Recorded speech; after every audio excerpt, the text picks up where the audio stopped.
And prayer we must, this very evening and always going forward.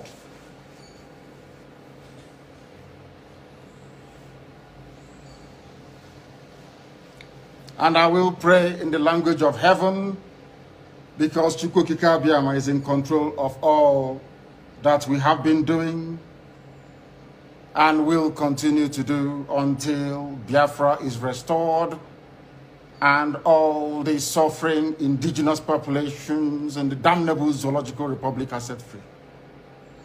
Chineke na nke pụrụ ihe niile Chukwukika Biama onye na-efe na aja ha nsọ ya mma mgbe niile.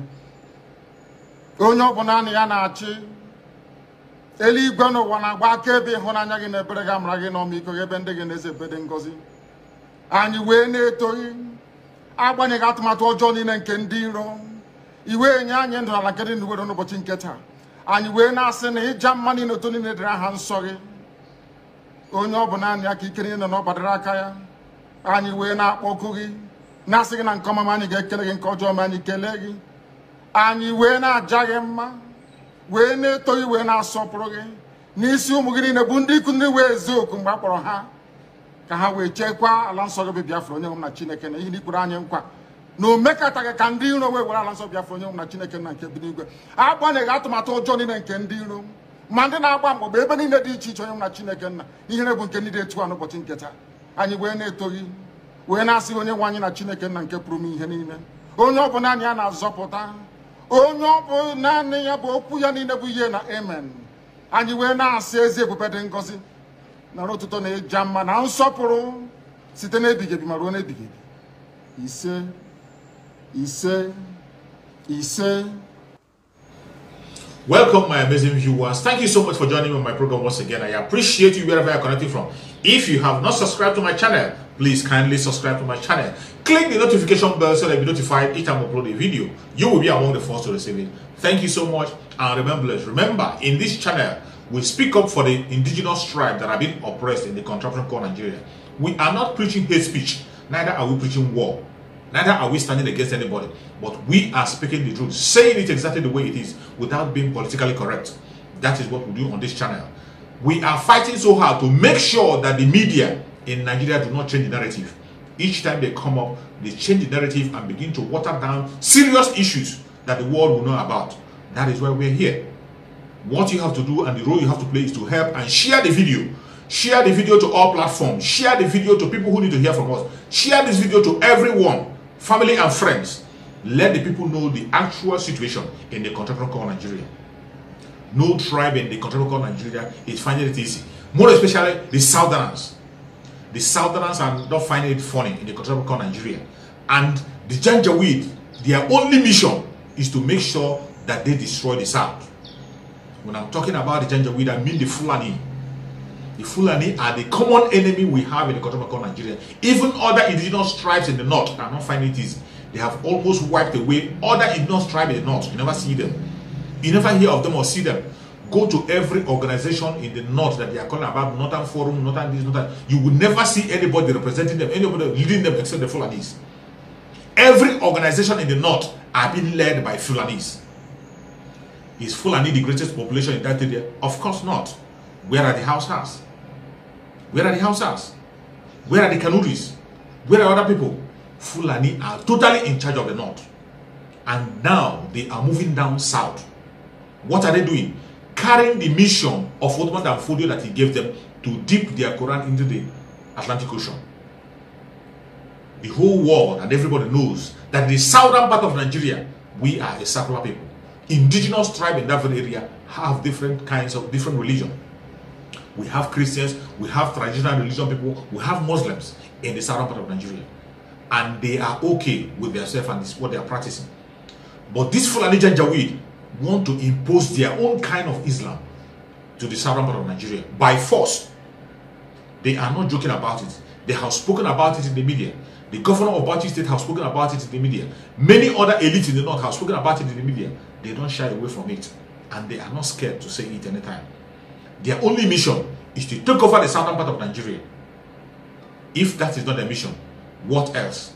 When you see this, when you see them the way they are chasing issues that the South bring, when the South talked about open grazing, You saw them, they come with anger, with violence, and all manner of things. Simply because the South asked for open grazing. When you look at them, the way they talk, you will agree with me that this is not just about open grazing. The attack, is it just about the open grazing? Why are they pushing the open grazing that people should be grazing their cows along the road? Even when you know that the open grazing does not increase production. Open grazing does not improve the life of the herders. Open grazing doesn't add anything, doesn't have anything to add to that very thing they are calling cattle rearing.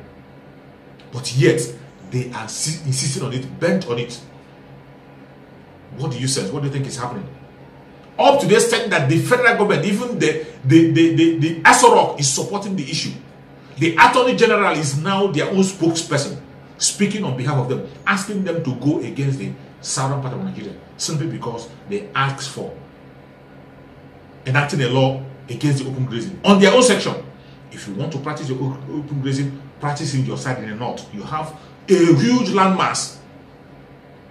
Yet they are coming against the south with all manner of disgusting things that they're saying.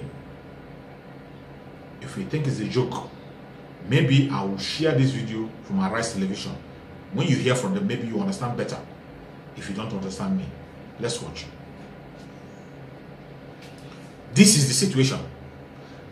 They have a different mission. Even people who are on the media, they know. The conventional media in Nigeria knows this, but they are scared, protecting themselves.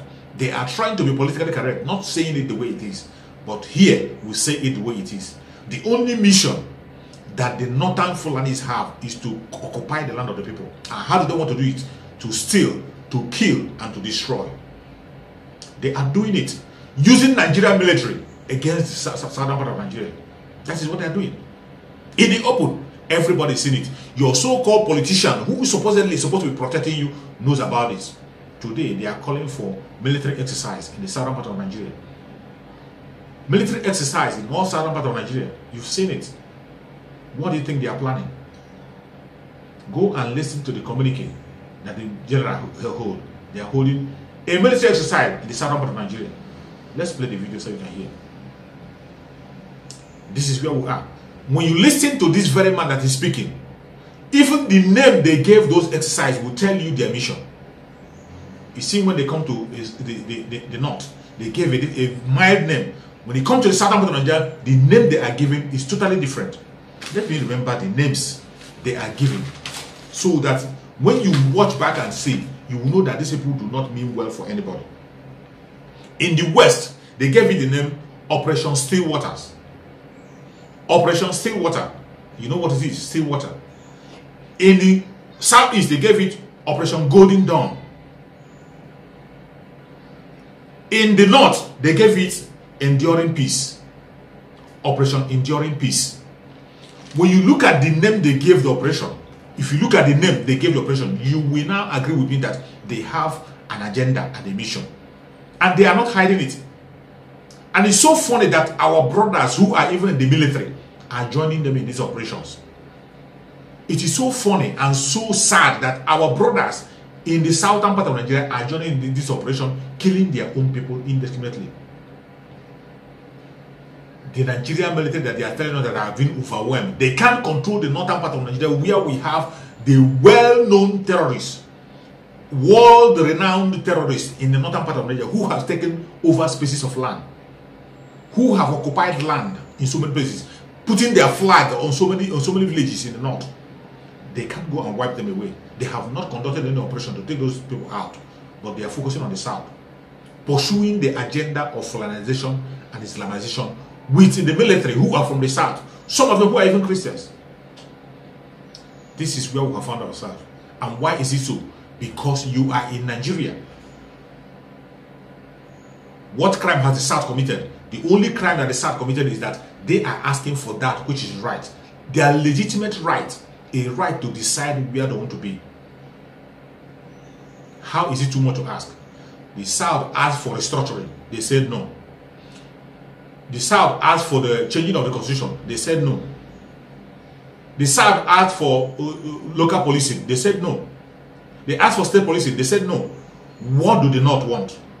What they want is grazing, open grazing by force. That's all they want. They want to keep that status quo that keeps you as a slave under them. That is what they want. Look at the issue of VAT. They raise hell, threaten from all manner of all angles. You talk about election, they raise hell, threaten from all manner of angle. Using a statistic that doesn't exist, the fraudulent number that British have given them. That is what they're using to threaten the South. They tell you they have numbers. They have numbers. These people that have numbers, tell them to present the numbers. What can you achieve with those numbers? Nothing. Not even the agriculture they are talking about. They can't even boast of using agriculture to rule their place. What contribution do they make to this one Nigeria? No single contribution. Nothing. Except for the number they are parading about. When it comes to election, their borders are always open. Their borders are always open for all manner of people to be trooping in. That is why they even shamelessly, in the open, before your own very eye, construct a railway line to Niger to import their people into Nigeria. Yet, the southern governors, the southern elite are watching and looking. They can't even utter a word. When they go to Senate, you see them speaking big grammar. All the southerners, all the politicians in the south, you go to Senate, go to House Assembly, they are busy speaking big grammar. Why the northerners, the Fulanis, are busy occupying important posts, dragging important manners to their people, taking on important issues, even without the English language, to their people. But you, after speaking all the grammar, you come back empty-handed with nothing to offer. This is why, especially the Biafrans, have taken it upon themselves that we can no longer sing the tune of our politicians. We do not want to be part of anything politics. We don't want to be part of anything election. We want to go our separate ways. Referendum is the only thing we ask for. Referendum or nothing. It doesn't matter what they do. They can kill as many people as they like. Let them go ahead and continue to kill. That can never change the agitation. It will only heighten the agitation. It will only make more people get involved in the agitation. It will only make Biafra come faster. Let them go ahead. Continue to do their evil. Commit their evil in all places. This is the time for all Southerners to wake up and know that this war is not just the war of Igbos. It's not the war of Ijos. It's not the war of Yorubas. It's not the war of Edos. It is the war that all of us have to go together and fight to rescue ourselves. They have come to kill, to steal, and to destroy. And they are not hiding it. They are not hiding. We are the only ones who pretend that we don't see them. They don't hide it. The issue of insecurity in Nigeria is institutionalized, and the government is sponsoring the insecurity, and the people who they are using are the northerners, the Fulanis. They are in charge from the onset, from day one, from Ottoman Danfodio, tracing from Ottoman Danfodio up to date. They are the people killing innocent people, creating mayhem everywhere. And if you don't understand it better, I'm going to share with you a video of a revelation that somebody made. An investigator, a journalist, the information he has about what is happening in Nigeria, the insecurity, and the people who are in charge of the Boko Haram we are talking about. Let us watch this video carefully from beginning to the end.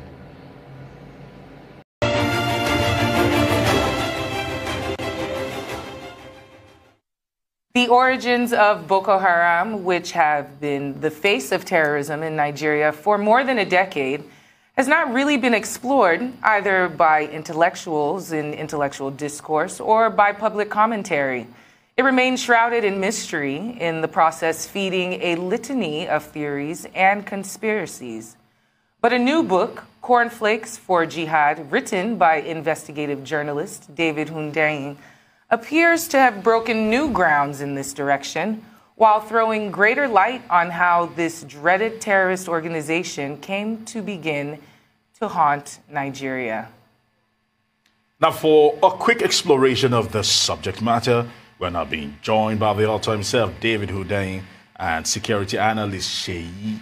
Okay, we had Sheyi earlier on. Now, David, you traced the origins of Boko Haram. For those that have not read your book and are very interested in the origin of Boko Haram, please, can you concisely detail it for us? Right. So the story that is typically told starts with a man called Muhammad Yusuf, who apparently is a charismatic Islamic preacher, a Salafi preacher, who gathers a following in the mid to late noughties. And then eventually his followers stage an uprising against the police, against the Nigerian state, and then they're massacred, they're arrested, he's shot dead, and then his deputy, Abubakar Shekau, takes over. And to all intents and purposes, that's what we know as Boko Haram. That's where what we know as Boko Haram starts. In reality, that's like starting a story in the middle of the book. The beginning of the story actually starts in the 1970s, and I trace this in the article. So it starts with the activities of a man called Abubakar Mahmoud Gumi, who was an Islamic scholar who used funding, training, and material support from Saudi Arabia to effectively set up a Wahhabi stroke Salafi Islamic movement in Nigeria. Bear in mind that up until that point, the type of Islam practiced in Nigeria and the way it was practiced was relatively benign. So it was a sort of like, it was a Sufi brand of Islam. The Sufi, two major Sufi brotherhoods existed, the Qadriya Brotherhood and the Tijaniya Brotherhood. Now, this Islamic scholar, Sheikh Mahmoud Gumi, introduced this new thing, this thing called Salafism, which was fueled by the Wahhabi ideology that was exported by Saudi Arabia at that time, and which they still do to date. And to all intents and purposes, that became the ideological background for what would later become a group known as the Izala movement. Now, Sheikh Abubakar Gumi at the time, that's not the Sheikh Gumi we know, that's Sheikh Gumi's father, Sheikh Abubakar Mahmoud Gumi, was a scholar and a teacher who had this very strict sort of Sunni understanding of the Quran. When his friend Ahmadu Bello died and he was looking for a new benefactor, he turned to the Saudis, and the Saudis were only too happy to flood into Nigeria with their ideology and their money and their training and whatnot. And so the Izala movement grew out of this Saudi indoctrination in the 1970s. Eventually, the group was officially formulated by one of Sheikh Abubakar Gumi's followers, Sheikh Idris, and to all intents and purposes, that was the start of what we now know as the Izala movement, also known as Jibwis. Now, over the next few decades, Jibwis would rise in its influence across northern Nigeria. It will become a strong political force.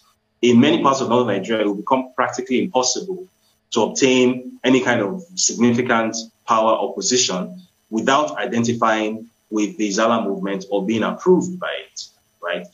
So now, in the early noughties, right, there's a fellow known as he's an Islamic preacher in Katsina. His name is sorry, let me just get to this right. His name is Yakubu Kafanchan. He's also known as Yakubu Musa Hassan. He's also known as Yakubu Musa Katsina. Now, according to a document submitted by the Nigerian government to a UN Committee on Counterterrorism, and this document was submitted in 2006, this fellow, Yakubu Musa Kafanchan, aka Yakubu Musa Katsina, was arrested in 2002 by the Nigerian security agencies for trying to set up Taliban training camps in Nigeria and for trying to set up terror cells in Kano and in Katsina. This was as far back as 2002.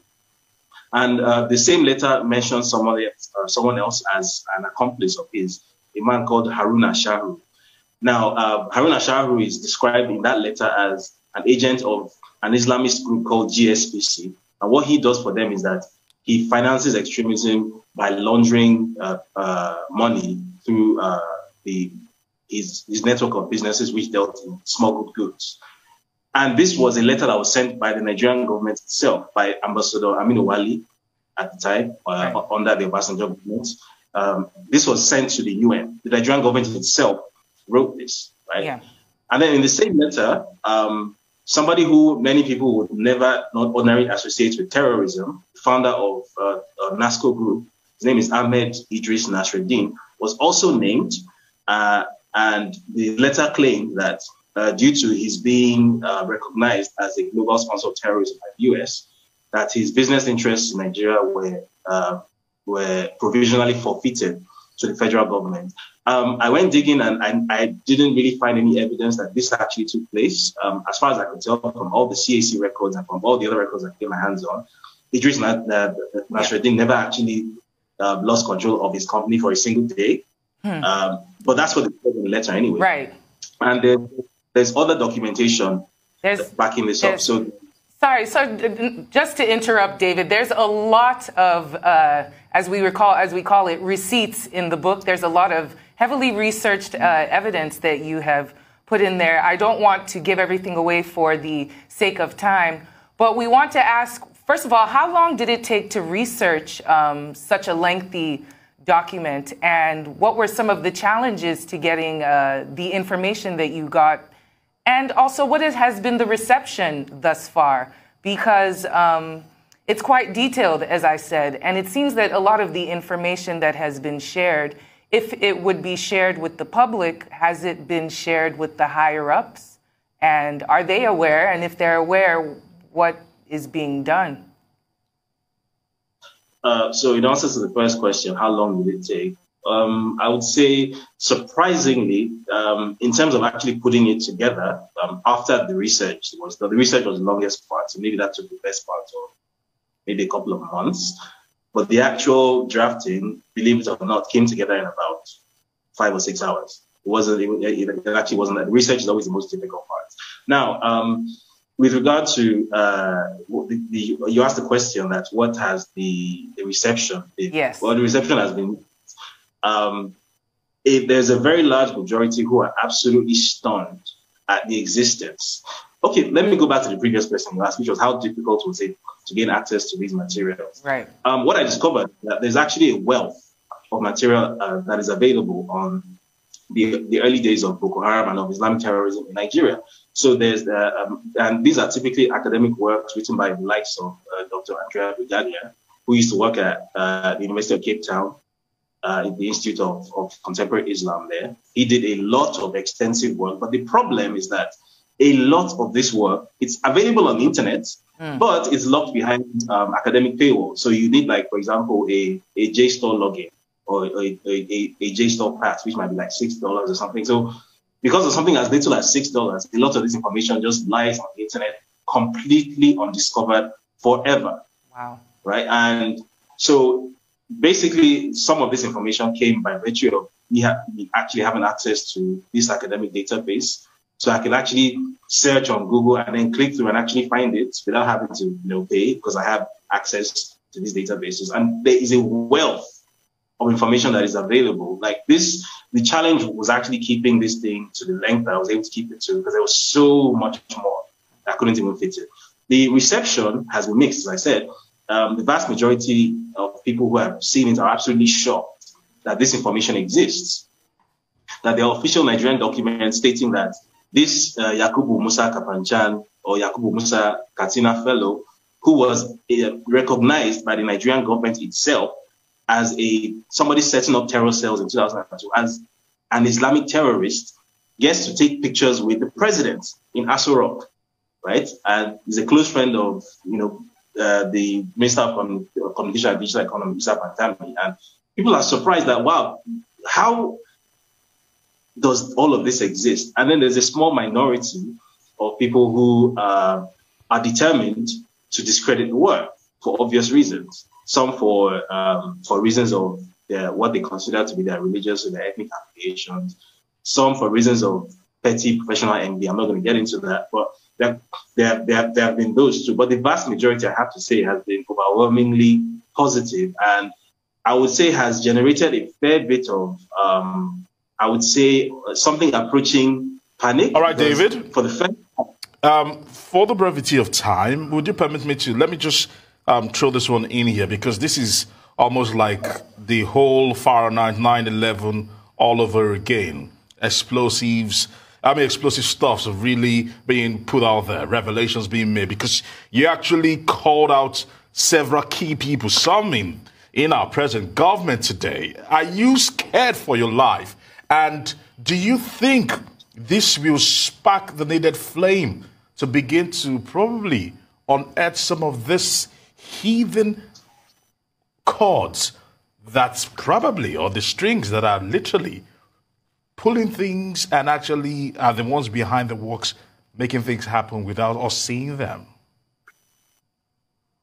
So, with regards to the first question, am I scared for my life? What I would say is that I think we sometimes give the powers that be a bit too much credit, as powerful as they might be, as much of a global reach as they might claim to have.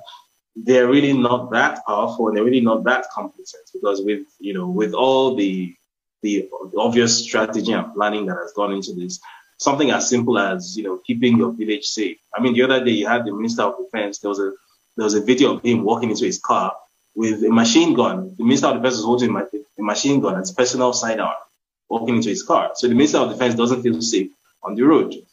So if the Minister of Defense hasn't been able to sort out his personal safety, then I think my personal safety is somewhere across the Atlantic. The Nigerian government or the Nigerian establishment or the Izala establishment, whatever it is, has bigger problems and shouldn't even be trying to go after David Hundeyin, because I'm not sure they can drive to their villages right now. I'm not sure the road to their villages is secure. And then secondly, you asked that will this spark something? The only people that can answer that question are Nigerians themselves, because I don't think this is the first time that someone is putting out information that could potentially be epoch defining.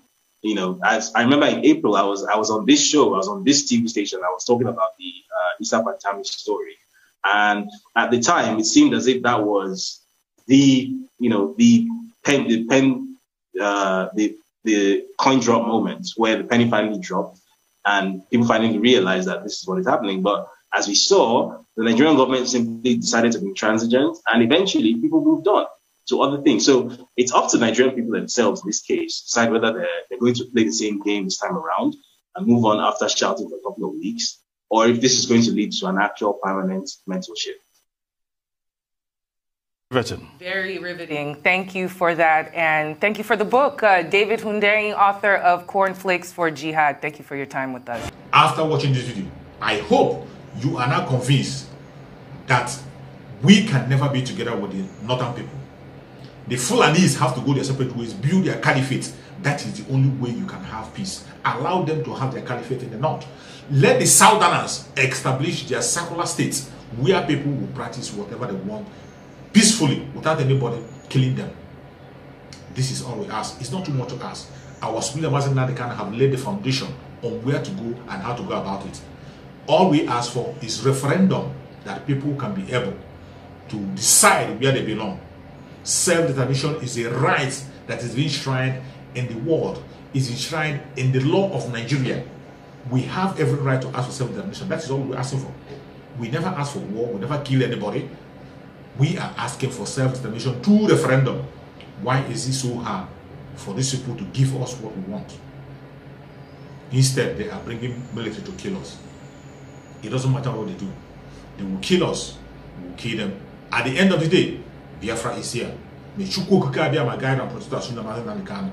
May Chukwu Okike my strengthen our IPOB MAZI NNAMDI KANU. May Chukwu Okike my give our IPOB MAZI NNAMDI KANU long life and prosperity and bring him back to us healthy very, very soon. We are walking into Biafra. It doesn't matter what they do. We shall overcome. Thank you so much for watching wherever you are watching from. And remember us. Bye-bye. See you again on the next video.